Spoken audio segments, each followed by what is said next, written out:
Assalamualaikum warahmatullahi wabarakatuh.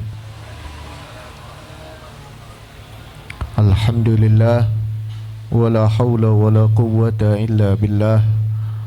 Allahumma salli wa sallim ala sayyidina wa maulana Muhammad, miftahi babir rahmatillah, adada ma fi ilmillah, salatan wa salaman daimaini bidawami mulkillah, wa ala alihi wa sahbihi wa mawala, amma ba'd. Ma'asyiral hadirin wal hadirat rahimakumullah. Bacaan kitab Tazkirul Mustafa sampai pada apa yang dijelaskan oleh al-muallif tentang sebagian di antara sifat-sifat Allah Subhanahu wa taala. Ilan qala al-muallif rahimahullahu ta'ala wa aqrabu ilal abdi min hablil warid fa'alun lima yurid muttali'un 'ala ad-dhamair musyrifun 'ala al-bawatini wadh-dhawahir muhitun bi jami'i lahadati ibadihi wa khawatirihim wa harakatihim wa sakanatihim. Qala ta'ala la yus'alu amma yaf'al wa hum yus'alun. Dijelaskan di sini bahwasannya Allah Subhanahu wa taala aqrabu ilal abdi min hablil warid. Allah Subhanahu wa taala lebih dekat kepada seorang hamba daripada urat nadinya sendiri. Dari saking dekatnya Allah Subhanahu wa ta'ala kepada hambanya tanpa jarak. Urat nadi ada jaraknya.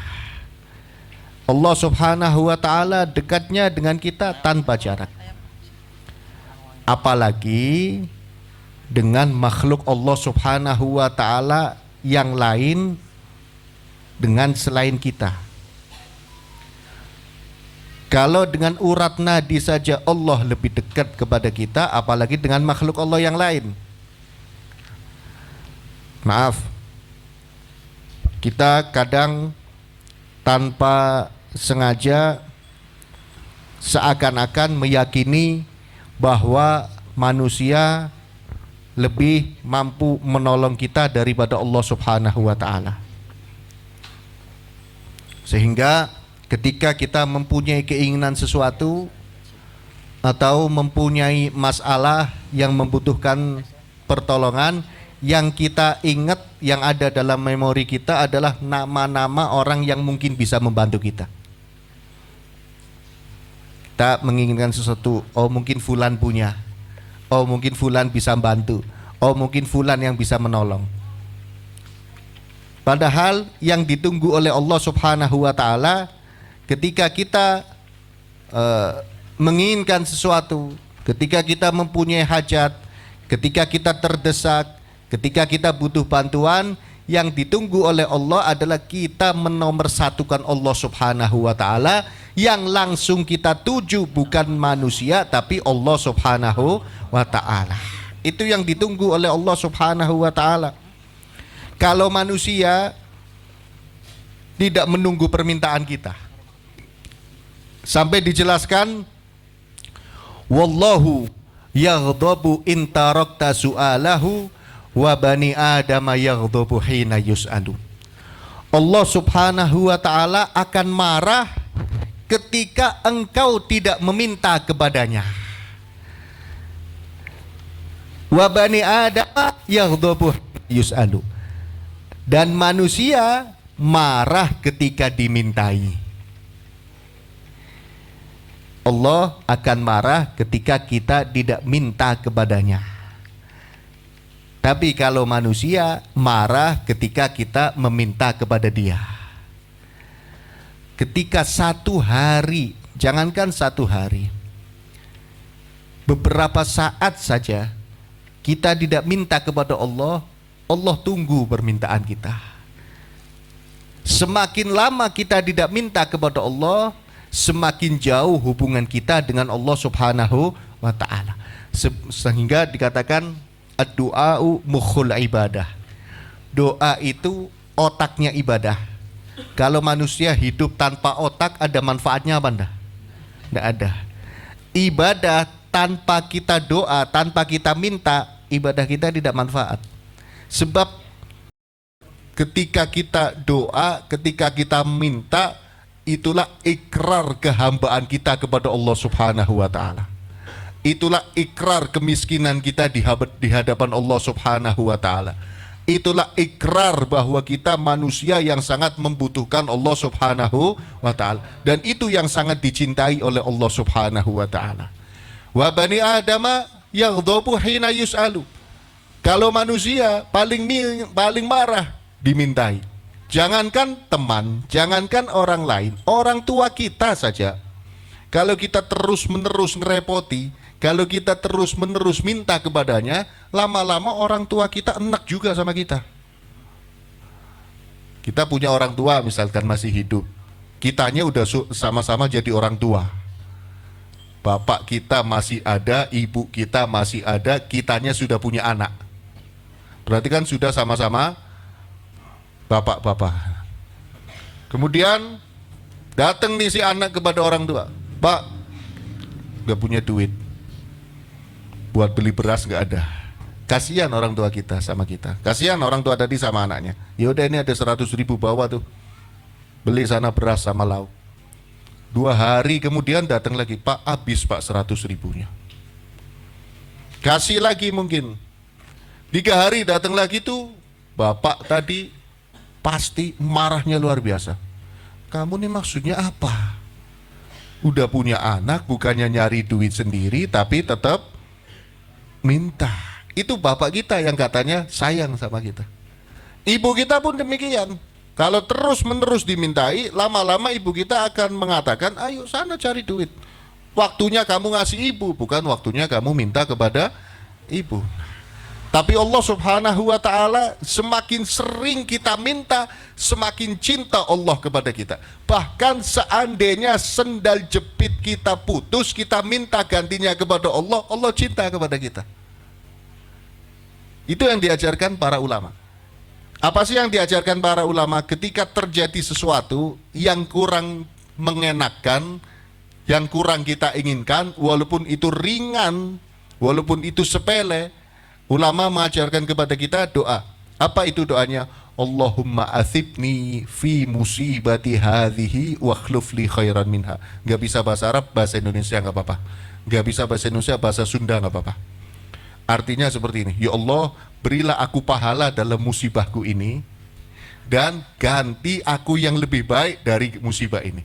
Jalan sendalnya putus, harganya 5.000 sendalnya. Dipegang sendalnya sambil doa, ya Allah, mudah-mudahan sendal putus ini jadi pahala buat aku. Dan tolong ganti yang lebih bagus daripada sendal jepit ini. Nanti gantinya yang lebih bagus.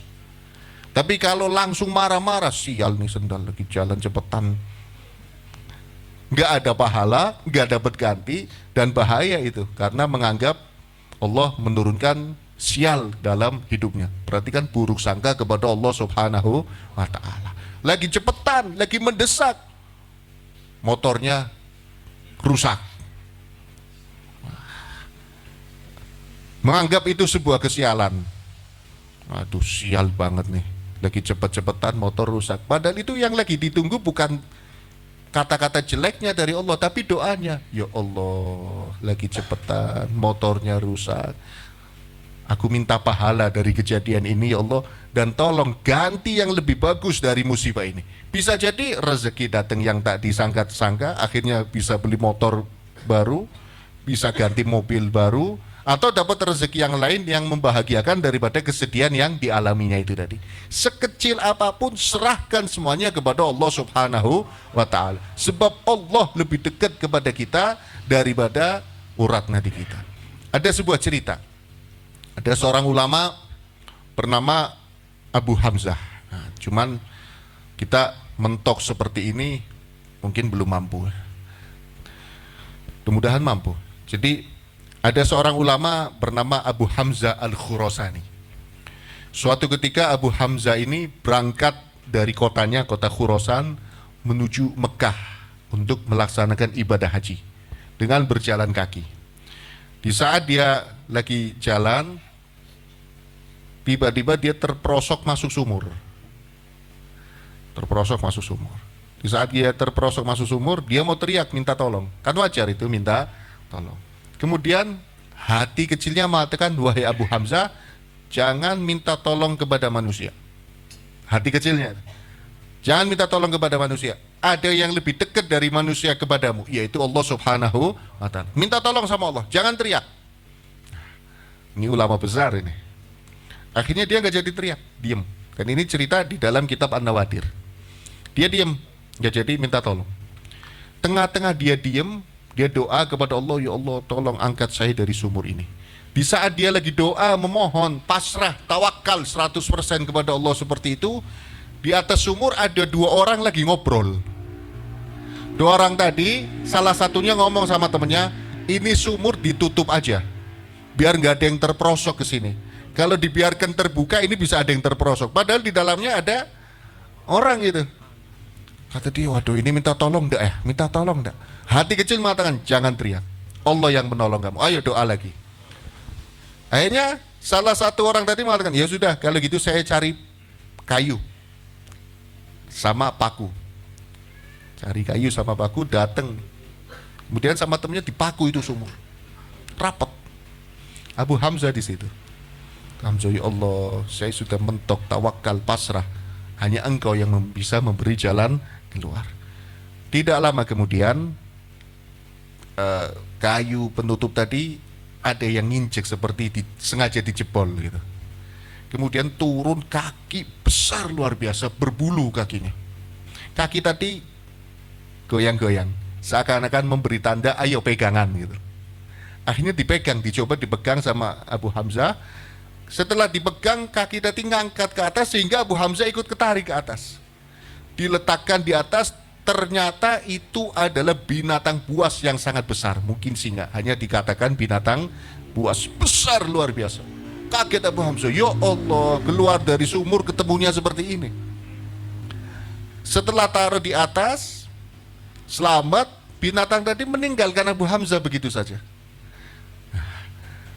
Setelah binatang tadi pergi, ada suara hatif, suara tanpa bentuk. Suara tadi mengatakan, ya Abu Hamzah, najautuka minat talaf bil mutlif. Wahai Abu Hamzah, aku telah menolong kamu dari kebinasaan dengan sesuatu yang biasanya membinasakan. Kan binatang buas ketemu orang biasanya dimakan, membinasakan. Ini malah menolong. Ini karena tawakal. Nah, kadang Allah Subhanahu wa Ta'ala memberi kita masalah yang kita sendiri mentok.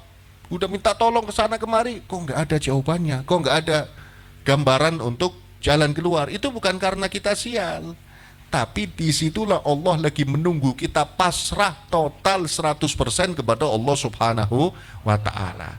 Dan maaf, kadang setan di saat kita mentok, di saat kita terdesak, justru dia semakin semangat goda kita, semakin semangat ganggu kita.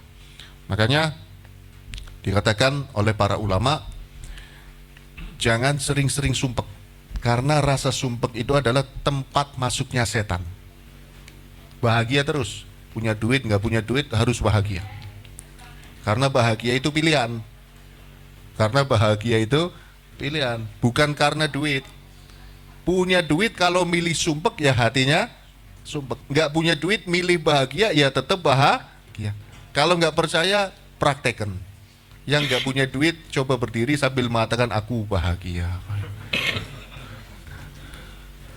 Berdiri bareng-bareng.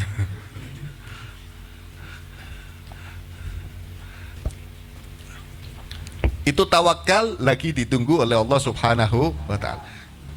Boleh minta tolong kepada manusia, tapi jangan mentuhankan manusia. Bedanya seperti apa antara mentuhankan manusia dengan tidak mentuhankan manusia? Kalau kita meminta tolong kepada manusia hanya sebagai perantara, hanya sebagai wasilah untuk mendapatkan pertolongan kepada Allah, untuk menghasilkan pertolongan dari Allah, ketika si manusia tadi tidak menolong kita, kita nggak kecewa.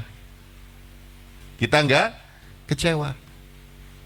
yang ada di hati kita mengatakan berarti Allah belum berkehendak menjadikan dia sebagai perantara untuk memberi pertolongan, karena yang nolong dan yang menahan pertolongan itu adalah Allah Subhanahu wa ta'ala. Ketika orang yang kita mintai tolong tadi ternyata dia memberi pertolongan, kita tidak lupa syukur kepada Allah Subhanahu wa ta'ala. Terima kasihnya tetap sama manusianya tadi, syukurnya kepada Allah juga ada.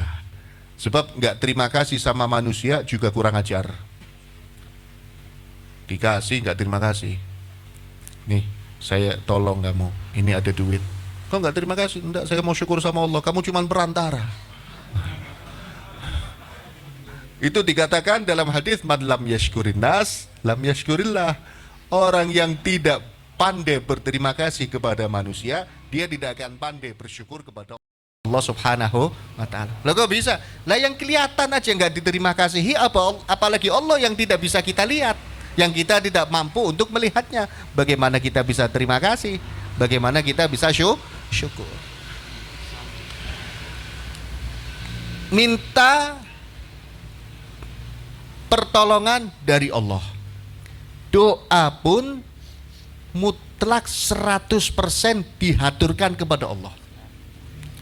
Loh, memangnya ada doa yang tidak mutlak dihaturkan 100% kepada Allah? Ada. Diceritakan, dulu ada seorang wanita kaya raya. Wanita kaya raya yang namanya Ummu Ja'far. Ummu Ja'far ini terkenal kaya dan dermawan. Luar biasa dermawannya. Nah, di jalan dekat rumahnya Ummu Ja'far itu tadi ada 2 orang buta.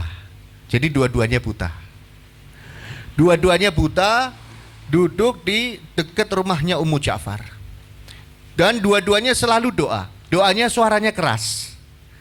Yang satu, yang buta itu tadi 2 orang, salah satunya punya anak, punya istri, yang satunya lagi hidup sebatang kara.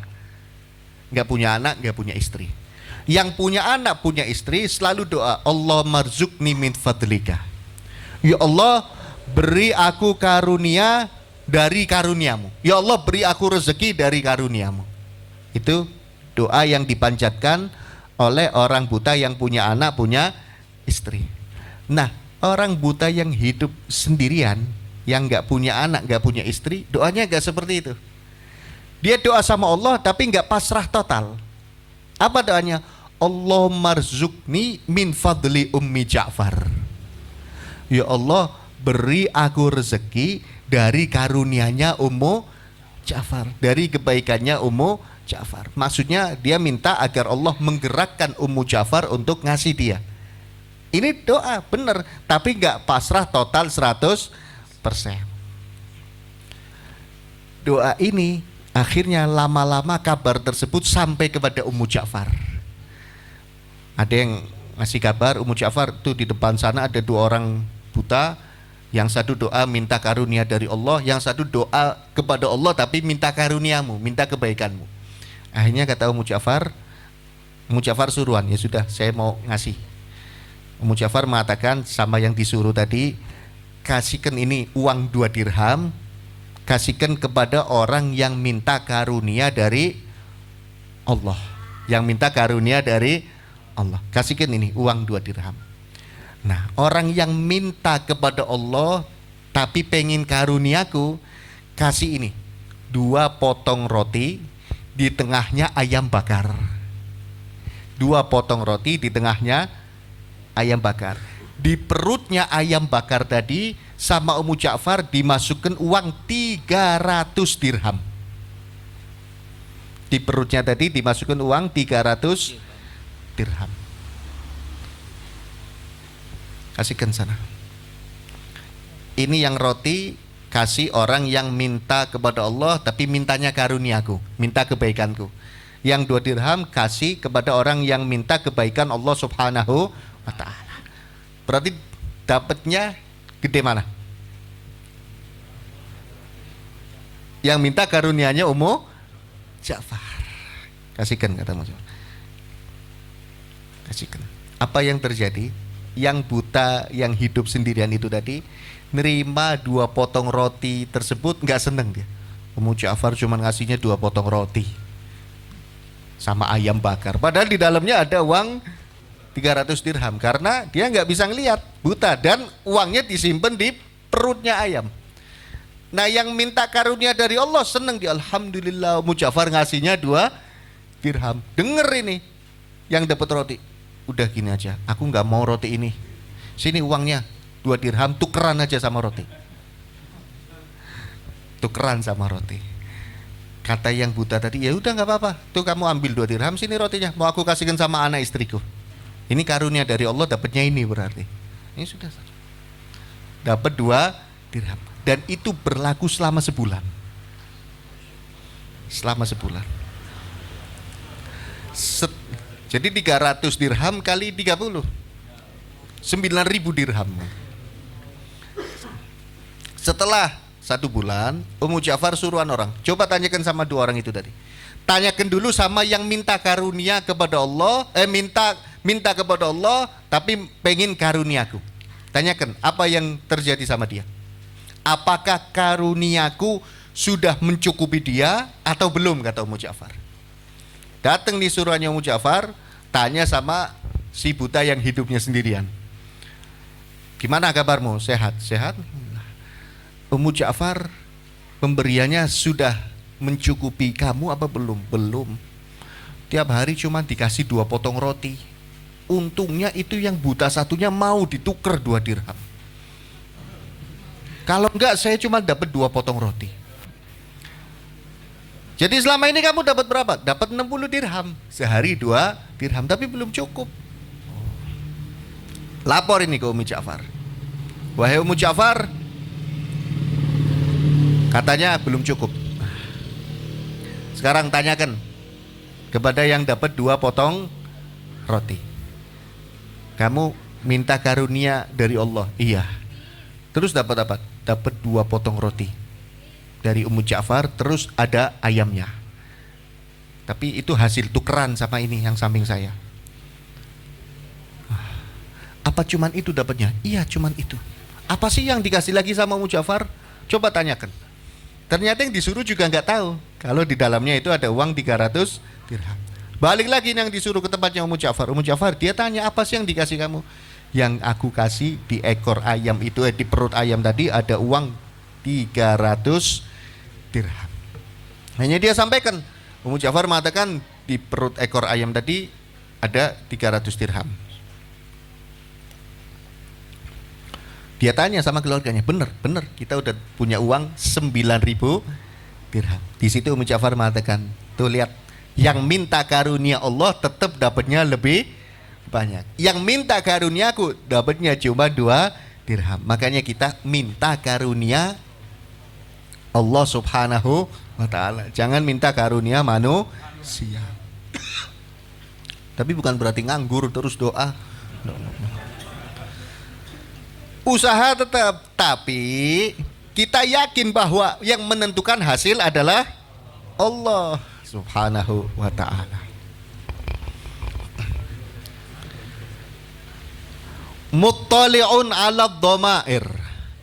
Allah Subhanahu wa ta'ala selalu menyaksikan isi hati manusia. Dan itu yang dinilai oleh Allah Subhanahu wa ta'ala. Orang kelihatannya ibadah dan orang yang kelihatannya maksiat, itu yang dinilai hatinya. Contoh, sholat maghrib berjamaah,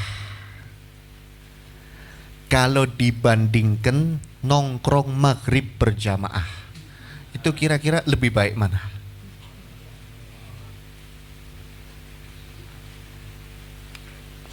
Ini ngantuk, gerimis, apa gimana? Sholat maghrib berjamaah dibandingkan nongkrong maghrib berjamaah, kira-kira lebih baik mana? Lebih baik sholat maghrib berjamaah. Sepakat ya? Salah satu jamaah sholat maghrib tadi keluar dari masjid, ngeliat orang yang lagi nongkrong maghrib berjamaah. Di hatinya orang tadi mengatakan, itu kok nongkrong ya, nggak seperti saya sholat. Yang nongkrong ternyata di hati mereka mengatakan, ya Allah, mereka luar biasa ya, sholat maghrib nggak seperti kami jelek seperti ini. Yang lebih baik mana?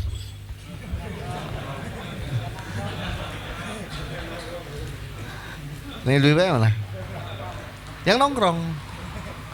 Kenapa? Sebab maksiat yang dibarengi penyesalan jauh lebih Allah cintai daripada ibadah yang dibarengi kesombongan.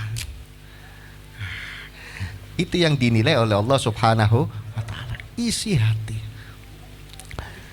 Dan isi hati itu yang akan mempengaruhi kehidupan manusia. Dikatakan oleh Nabi SAW, ala inna fil jasadi mudghatan. Kata Nabi, ketahuilah sesungguhnya di dalam tubuh manusia ada gumpalan. Wa idza soluhat soluhal jasadu kulluh.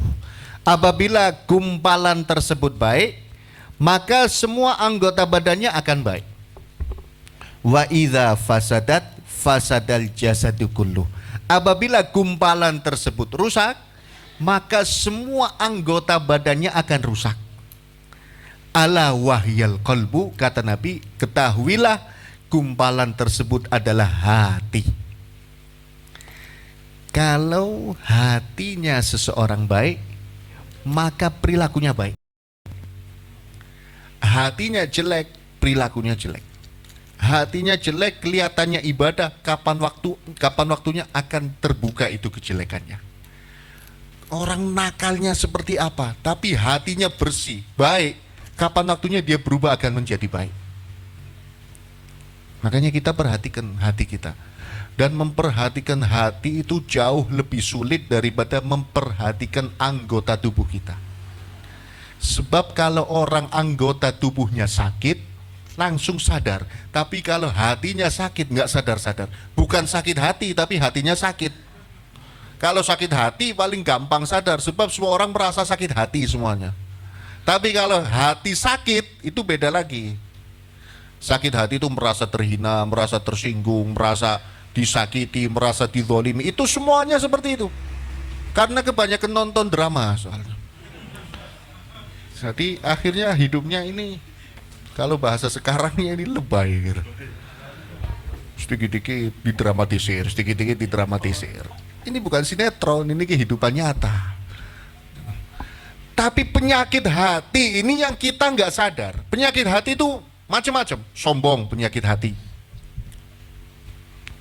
Bangga diri, ujub, penyakit hati. Ria, apalagi, penyakit hati. Hasud, penyakit hati. Hubbul jah, selalu ingin dihormati, penyakit hati. Pernah nggak kita merasa kalau kita sombong? Yang ada kita merasa kalau diri kita paling rendah diri. Saya tawadu. Nah, ketika mengatakan saya tawadu, itu sombong-sombongnya orang. Oh, saya hatinya bersih, itu berarti kotor-kotornya orang hati.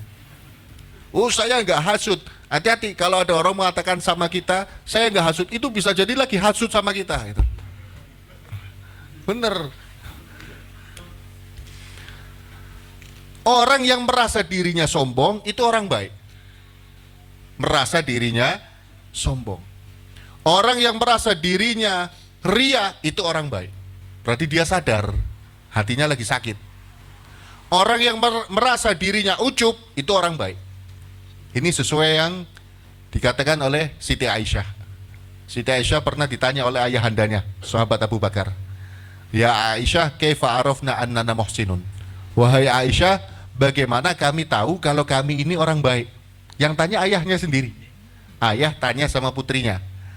Jadi kita jangan gengsi tanya sama anak, kita jangan gengsi tanya sama adik, kita jangan gengsi tanya sama murid, kita jangan gengsi tanya sama anak buah. Siapa tahu mereka punya sesuatu yang tidak kita punyai. Dikatakan la tahtakir man dunaka falikulli syai'in maziyah. Jangan engkau rendahkan orang yang terlihat di bawahmu, karena semua manusia punya keistimewaan. Ini sahabat Abu Bakar tanya sama Siti Aisyah. Wahai Aisyah, kaifa arafna annana muhsinun? Wahai Aisyah, bagaimana kami tahu kalau diri kami ini orang baik? Sayyidah Aisyah jawabannya luar biasa. Sayyidah Aisyah mengatakan, idza arafta annaka muhsinun fa anta musiun. Kalau engkau, wahai ayahku, merasa dirimu orang baik, berarti engkau orang jelek. Jadi dibalik, kalau merasa diri kita baik, berarti diri kita jelek. Wa idza arafta annaka musiun fa anta muhsinun. Dan apabila engkau merasa dirimu jelek, berarti engkau adalah orang baik. Coba kita tanya sama diri kita masing-masing, gak usah dijawab. Gak usah dijawab. Kira-kira selama ini kita sudah merasa baik apa belum? Gak usah dijawab. Kalau sudah, berarti jelek. Oh saya Masya Allah ahli sholat itu jelek. Oh saya Masya Allah jamaahnya gak pernah ketinggalan. Oh jelek kita berarti. Oh saya Masya Allah sedekahnya banyak, jelek kita berarti. Oh saya Masya Allah ahli sholawat, oh berarti jelek kita. Saya Masya Allah Qur'annya luar biasa, jelek kita semuanya. Jadi dibalik. Itu yang dilihat oleh Allah Subhanahu wa ta'ala, hati. Contoh satu, hasud. Hasud. Ini hati-hati. Allah melihat isi hati kita. Kita nggak ngerasa, Allah tahu. Mungkin jarang ada orang yang merasa dirinya hasud, jarang. Saya nggak pernah hasud. Nah, pertanyaannya, kita lagi duduk, tiba-tiba tetangga kita beli mobil baru, profit. Nah, ikut seneng apa panas? Kalau panas, hasud berarti. Nggak seneng, nggak panas, tapi kurang seneng, hasud. Hasud. Dan hasud itu bisa jadi ladang pahala. Jadi hasud bisa jadi ladang pahala. Tetangganya beli mobil, nggak seneng, hasud. Oh dia memang ngomongnya nggak enak, ya berarti kita hasud. Urusannya dia ngomong nggak enak sama Allah. Dia yang beli mobil, kok kita yang ikut-ikutan panas. Udah dia utangnya banyak, ya urusannya dia utangnya banyak. Dia lagi beli mobil, kenapa kita yang ngurusi utangnya? Itu hasud. Oh dia sama orang tuanya kurang ajar, ya urusannya dia sama Allah kurang ajar sama orang tua. Dia intinya sekarang lagi beli mobil, kenapa yang dibahas orang tuanya? Hubungannya dia dengan orang tua, itu hasud. Nah, itu bisa jadi ladang pahala. Tapi kalau diterusin, menggerogoti pahala. Ladang pahala bagaimana? Kalau kita lawan, beli mobil, kita panas ini. Datang tamu, Masya Allah ya, tetangganya beli mobil.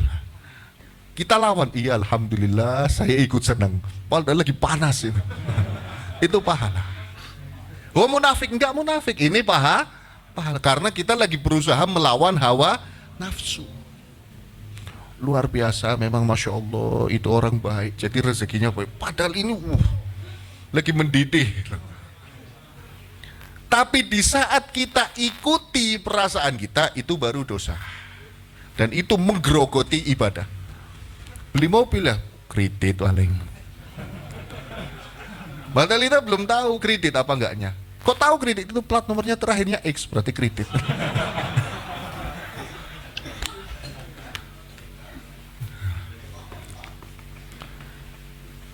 Itu berarti sudah menggerogoti. Apalagi ditambah utangnya banyak. Itu masih berani ambil mobil lagi, nggak mikir apa dia. Kan kita yang capek sendiri. Ini hasud, ini penyakit, dan ini penyakit kronis, tapi kita nggak ngerti. Dan ini lebih kronis, lebih bahaya daripada tumor ganas. Kalau tumor ganas mergoti badan, mati selesai udah. Bahkan itu jadi penggugur dosa. Kalau ini nggak mati-mati, pahalanya yang mati. Orangnya hidup terus dengan hasudnya. Na'udzubillahi min dzalik. Ini kan kita nggak sadar selama ini. Nggak usah jauh-jauh. Saya ya kadang kayak gitu, beli mobil. Tapi ketika kita sadar, dilawan, sembuh itu penyakit. Tapi kalau diterusin, ya nggak sembuh-sembuh. Sombong. Dinasehati orang, yang nasehati sambil pegang botol gentoyong. Kamu jangan sombong. Hati kita nggak terima. Ya kamu itu yang harusnya dinasehati, kamu lagi mabuk kok nasehati saya yang ahli sholat. Sombong. Dan Allah paling benci sama orang yang sombong. Kan susah. Terus bagaimana? Lawan terus. Bagaimana cara ngelawannya? Kita nggak tahu kapan hati kita sakit, kapan hati kita sembuh. Setiap saat kita merasa diri kita orang jelek, itu berarti sembuh kita. Setiap saat kita merasa diri kita orang jelek. Kalau mulai timbul rasa sombong, ingat Allah selalu menyaksikan isi hati. Muttali'un 'alad dhamair. Oleh karena itu, jangan sampai kita isi hati kita dengan niatan-niatan jelek. Sebab kita nggak ngisi hati kita dengan niatan jelek pun, hati kita udah sering jelek. Apalagi ditambah ngisi dengan niatan jelek. Pagi-pagi ini gimana ya? Gimana maksudnya? Iya, biar orang itu sepi tokonya itu gimana? Na'udzubillah. Pagi hari kita nggak punya niat jelek, Allah berikan ampunan. Dikatakan dalam sebuah hadis, man asbaha walam yanwi dzulma ala ahadin ghafarallahu lahu, atau kama qala Rasul sallallahu alaihi wasallam.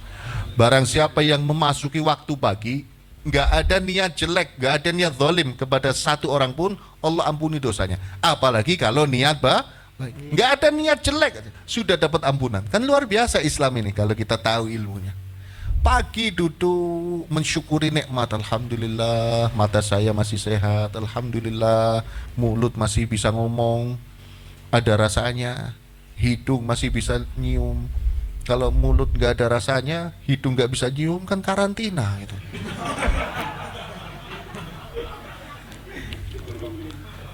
Iya kan, syukur ini luar biasa. Apalagi mau datang sama ibunya, Omikron, Umi. Alhamdulillah, mudah-mudahan gak jadi datang ya. Kita usir pakai burda. Alhamdulillah tangan masih bisa gerak. Alhamdulillah kaki masih bisa jalan. Alhamdulillah kanan kiri bisa jalannya. Kalau separuh yang jalan, stroke berarti kan. Nikmat luar biasa. Makan alhamdulillah masih ada yang dimakan. Memangnya ada yang gak dimakan? Ada banyak orang yang memang gak ada yang dimakan sama sekali. Dan kita ini kenapa sih kita disunahkan untuk sering menjenguk orang sakit? Satu, untuk menghibur orang sakitnya. Yang kedua, untuk menghibur diri kita. Cuman kitanya kadang gak sadar-sadar. Ketemu orang sakit masih gak terhibur. Loh kok emang orang sakit hiburan? Hiburan. Ya Allah, ini sakit. Alhamdulillah saya masih. Tapi jangan diucapin di depannya, gitu loh.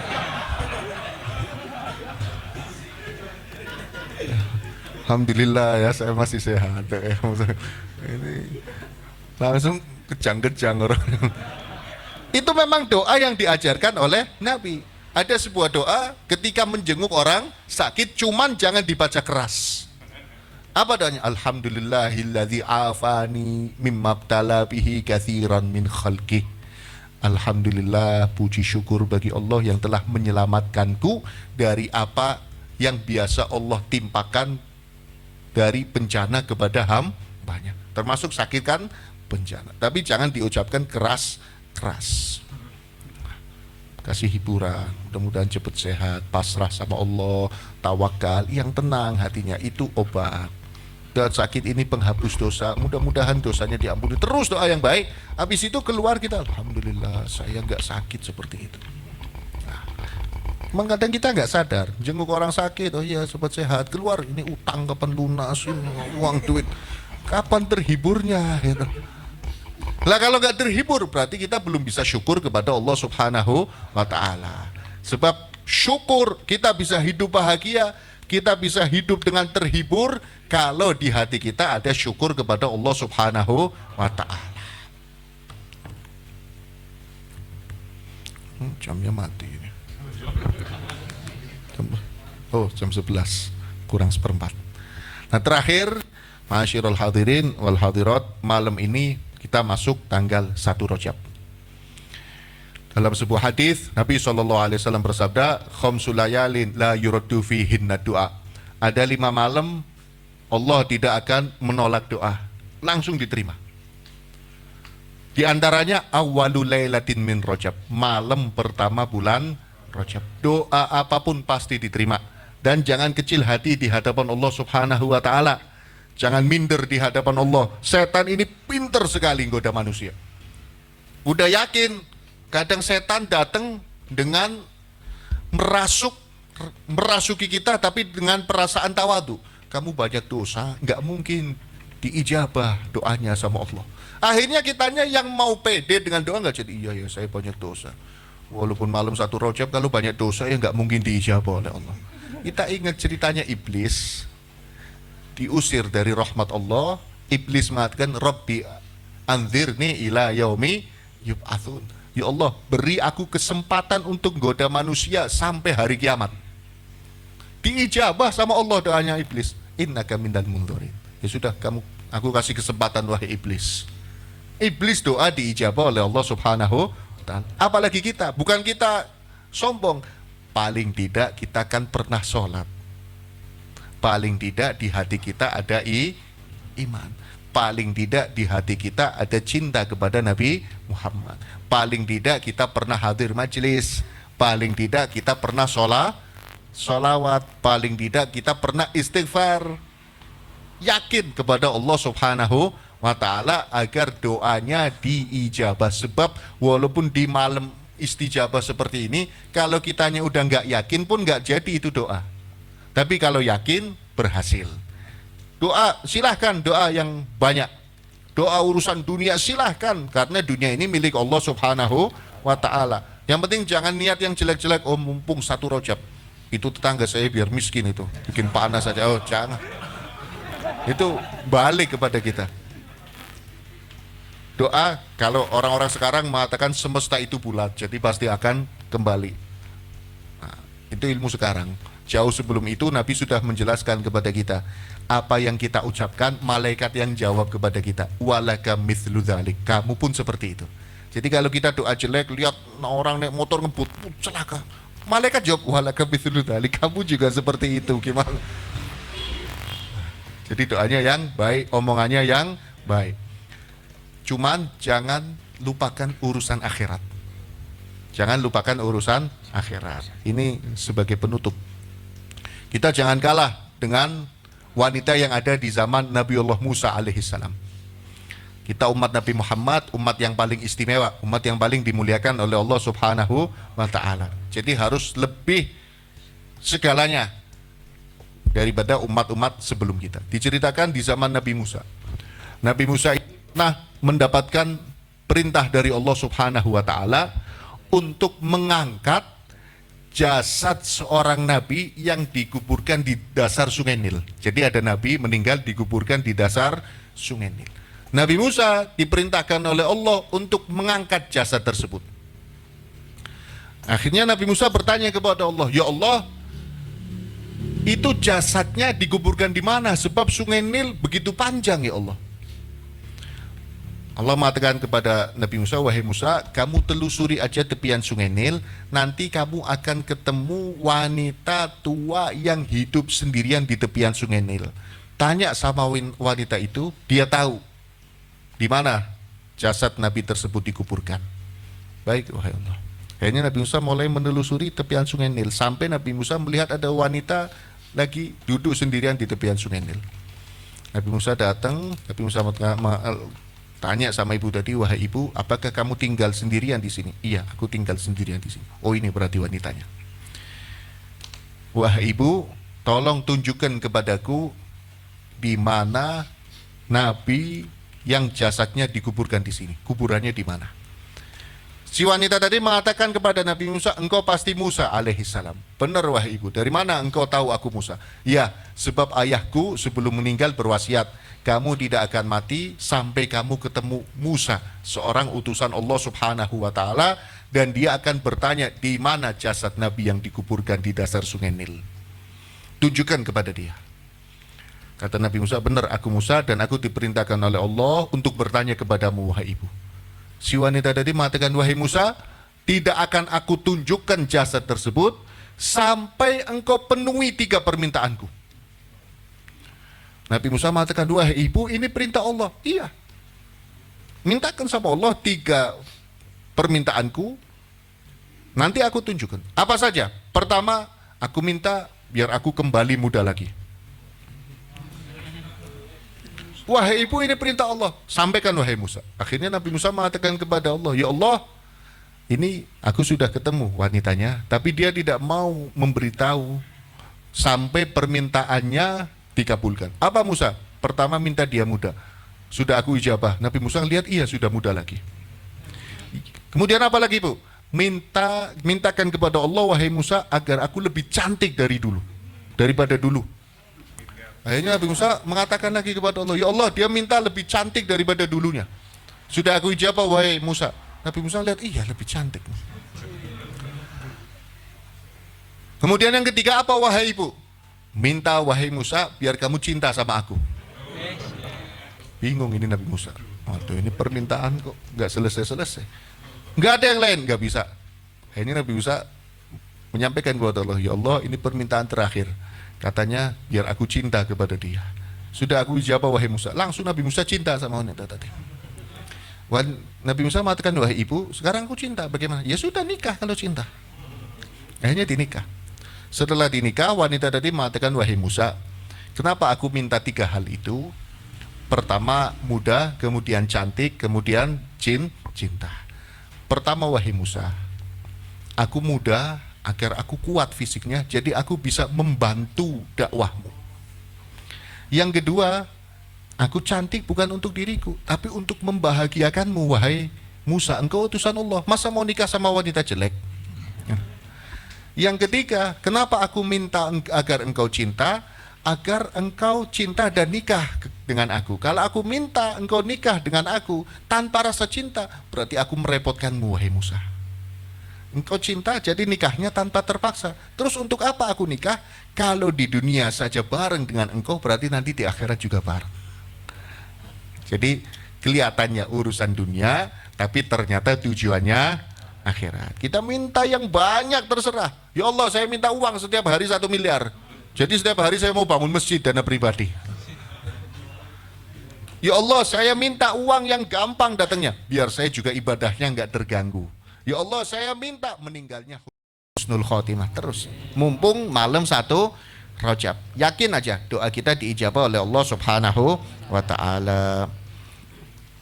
Musyrifun 'alal bawatini wadh-dhawahir wallahu a'lam bis-shawab. Bisirril Fatihah.